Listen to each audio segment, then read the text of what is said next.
Jiberli wa yang dan chuwe yiriel kulo. Babian kwa tanyir kudiar kumi. Babian kwa Tanyir kudiar kumi. Babian kwa Tanyir kudiar kumi. Babian kwa Tanyir kudiar kumi. Chitugi jam ya den duinge. Udan chini ya donkin. Chitiang duing. Udan chini ya donkin. Chitiang duing. Udan chini ya donkin. Chitiang duing. Udan chini ya donkin. Udan chitiang duing. Udan chini ya donkin. Chitiang duing. Udan chini ya Anya weng donkin. jangan mai dong ada kata cuwe.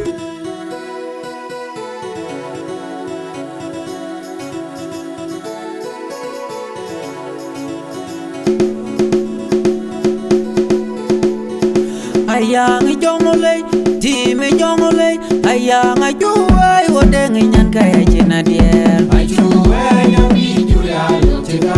Odeng kia kulir mene mora donge umir pyo. Kulir ramai yang kumakone ko. Tonaren ya legiti. Ayang jongole, time jongole, ayang ajuai wodeng nyan kaya cina diel. Ajuwe ya bijure ayo cika. Odeng kia kulir mene mora donge umir pyo. Kulir ramai yang kumakone ko. Tonaren ya legiti kachija. Tonaren yal, Legiti kachija. makodaren yal, Legiti kachija. dengaren yal, Legiti kachija. aletiaren yal. Legiti kachija. Konti bando ayani je wamule. Karari chichola ke ayani je. Demi nyaka e hongo na yana ye wobyomye. Konti bando ayani je wamule. Karari chichola ke ayani je. Demi nyaka e hongo na yana ye wobyomye. Konti bando ayani je wamule. Karari chichola ke ayani je. Demi nyaka e hongo na yana ye wobyomye. Konti bando ayani je wamule. Karari chichola ke ayani je. Demi nyaka e hongo na yana ye wobyomye. Konti bando ayani je wamule. Karari chichola ke ayani je. Demi nyaka e hongo na yana ye wobyomye. Konti bando ayani je wamule. Karari chichola ke ayani je. Demi nyaka e hongo na yana ye wobyomye. Konti bando ayani je wamule. Karari chichola ke ayani je. Demi nyaka e hongo na yana ye wobyomye. Konti bando ayani je wamule. Karari chichola ke ayani je. Demi nyaka e hongo na yana ye wobyomye. Ayang jongole, time jongole, ayang ajuai wodeng nyan kaya cina diel. Ajuwe ya bijure ayo cika. Odeng kia kulir mene mora donge umir pyo. Kulir ramai yang kumakone ko. Tonaren ya legiti Ayang kachija. jongole, time jongole, ayang ajuai wodeng nyan kaya cina diel. Ajuwe ya bijure ayo cika. Odeng kia kulir mene mora donge umir pyo. Kulir ramai yang kumakone ko. Tonaren ya legiti kachija. Tonaren yal, Legiti kachija. makodaren yal, Legiti kachija. dengaren yal, Legiti kachija. aletiaren yal. Legiti kachija. Konti bando ayani je wamule. Karari chichola ke ayani je. Demi nyaka e hongo na yana ye wobyomye. Konti bando ayani je wamule. Karari chichola ke ayani je. Demi nyaka e hongo na yana ye wobyomye. Konti bando ayani je wamule. Karari chichola ke ayani je.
bang twen adig ke wek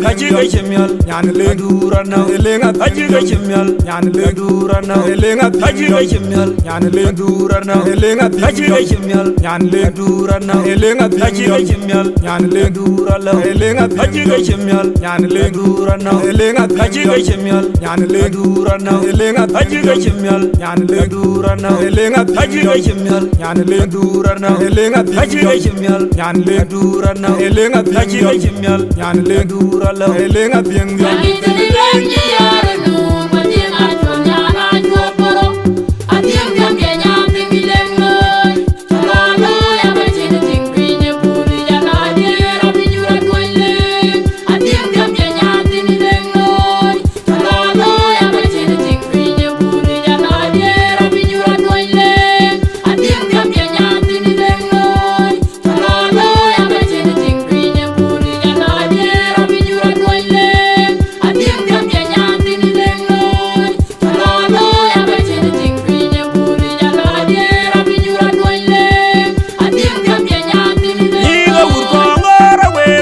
bang twen adig ke wek lengi yare no matien achonya na joporo atiem kenya Iga urkongo arawe papyo bang twen adig ke wek lengi yare no matien achonya na joporo atiem kenya Iga urkongo arawe papyo bang twen adig ke wek lengi yare no matien achonya na joporo atiem kenya tingilengo chalo ya bachine tingpinye puri jana diera bijura twele atiem kenya tingilengo chalo ya bachine tingpinye puri jana diera bijura twele atiem kenya tingilengo chalo ya bachine tingpinye puri jana diera bijura twele atiem kenya tingilengo chalo ya bachine tingpinye puri jana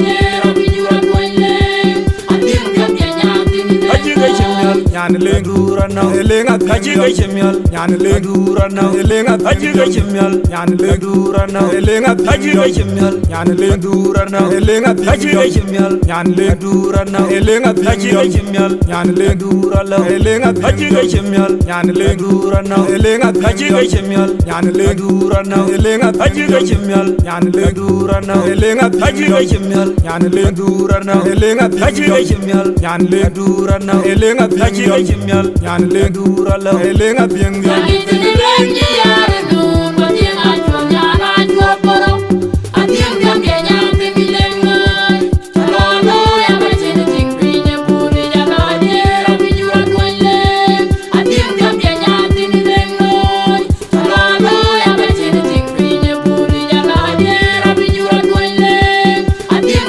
kenya tingilengo chalo ya bachine tingpinye puri jana diera bijura twele atiem kenya tingilengo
dia ro magak putir jang nagadia ro magak putir jang nagadia ro magak putir jang nagadia ro magak putir jang nagadia ro magak putir jang nagadia ro magak putir jang nagadia Kada kenya rai manjul pura da kuru manganam war babai ko wa biolia da kuru manjuk jar manjuk idelen loy ene kenya rai jol tijunu kada kenya rai manjul pura da kuru manganam war babai ko wa biolia da kuru manjuk jar manjuk idelen loy ene kenya rai jol tijunu kada kenya rai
Tori ya yulo yalu ngara yulun yalun ya yulo tori ngara yulun yalu ya yulo yalun ngara yulun ya tori ya yulo yalu ngara yulun yalun ya yulo tori ngara yulun yalu ya yulo yalun ngara yulun ya tori ya yulo yalu ngara yulun yalun ya yulo tori ngara yulun yalu ya yulo yalun ngara yulun ya tori ya yulo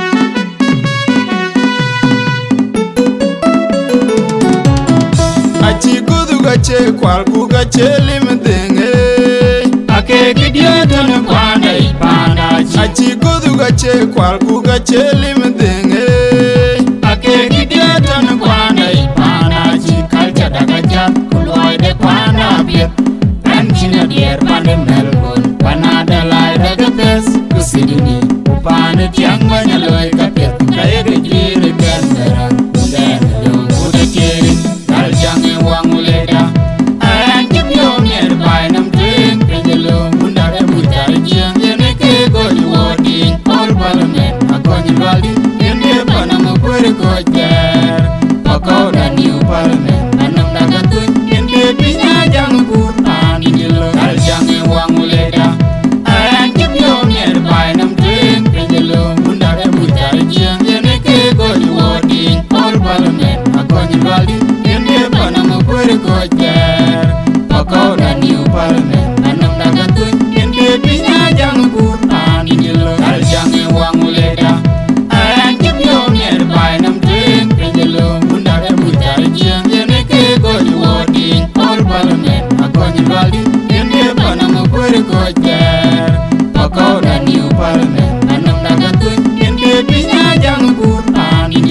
Pakoda New Parliament anam nagatun yende pinya jang kurpan idilo Wood Koda a Parliament anam nagatun yende pinya jang kurpan idilo achi kudu ga che kwal ku ga chelim denge ake gidia ton kwana ipanda chi achi kudu gache kwal ku gache lim denge ake gidia ton kwana ipanda chi kalcha daga jam kuloi de kwana biet anchina dier pande Melbourne panada lai daga pes kusiduni upane tiang banya loi kapet kaya gajire Canberra udan long udah kirim kal jange wang uleda anjim yom yer bai nam tuing penjelum undar butar jiang yene ke goju woding all parliament akonyi baldi yene panam kwere kojer pakoda new parliament anam daga tuing yene pinya jang kur ani jelo kal jange wang uleda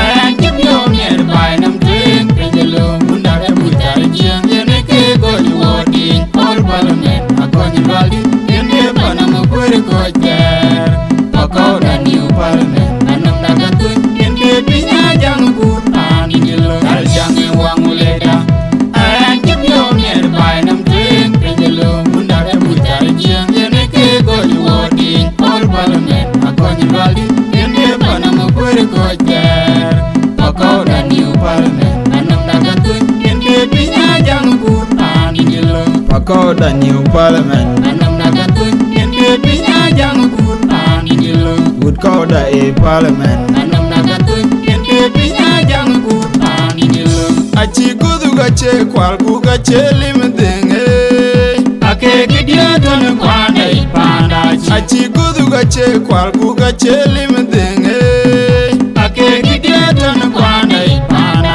chi kalcha daga jam kuloi de kwana biet anchina dier pande Melbourne panada lai daga pes kusiduni upane tiang banya loi kapet kaya gajire Canberra udan long udah kirim kal jange wang uleda anjim yom yer bai nam tuing penjelum undar butar jiang yene ke goju woding all parliament akonyi baldi yene panam kwere kojer pakoda new parliament anam daga tuing yene pinya jang kur ani jelo kal jange wang uleda anjim yom yer bai nam tuing penjelum undar butar jiang yene ke goju woding all parliament akonyi baldi yene panam kwere kojer pakoda new parliament anam daga tuing yene pinya jang kur ani jelo kal jange wang uleda anjim yom yer bai nam tuing penjelum undar butar jiang yene ke goju woding all parliament akonyi baldi yene panam kwere kojer pakoda new parliament anam daga tuing yene pinya jang kur ani jelo pakoda new parliament anam daga tuing yene pinya jang kur ani jelo wood koda e parliament anam daga tuing yene pinya jang kur ani jelo